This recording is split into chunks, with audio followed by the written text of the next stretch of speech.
Hi parents, it's Krista Laskell, the junior high pastor here at North Coast Church in Fallbrook, and this is your weekend recap.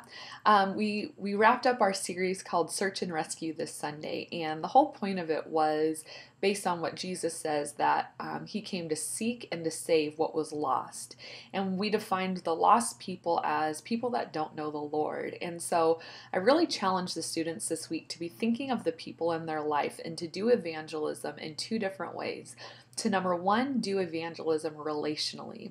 And I reminded them that they have 100 times more influence over the people they know than I do because I'm a stranger. And so they already have a relationship, a rapport, a connection with people in their lives that don't know the Lord. And they can have a huge impact because of that. Whereas if I go up to them and say, hey, you want to come to church on Sunday? They'll be like, who is this person? But because they're already in a position of influence simply by being their friend, they can use that to their advantage in how they approach evangelism.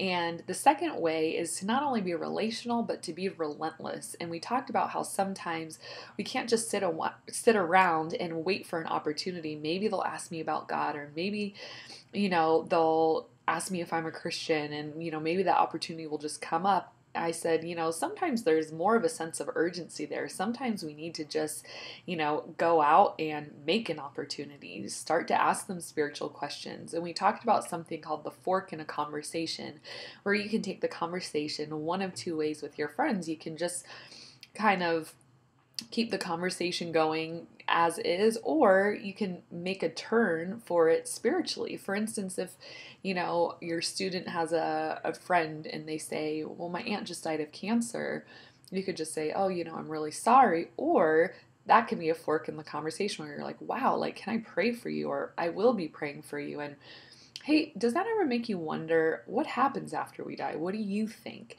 And you might be the only one to be asking them these spiritual questions. And so we looked at Matthew 9, where Jesus says, the harvest is plenty, but the workers are few. And so I challenge the students to start to think about those people in their lives that are lost.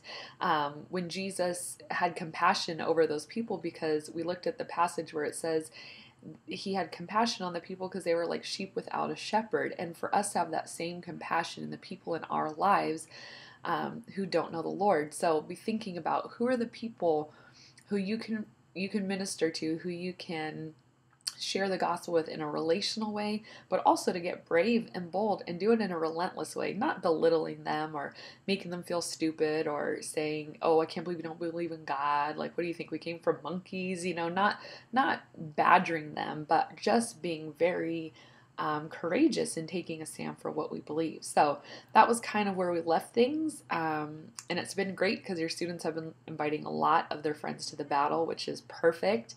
And tonight will be our last night. And, hopefully some students will make a decision for Christ. So, anyways, keep on your students about who they can impact for Christ in their lives: friends, family, neighbors, teammates, teachers, whatever it might be. So, thanks for watching. We'll see you next week.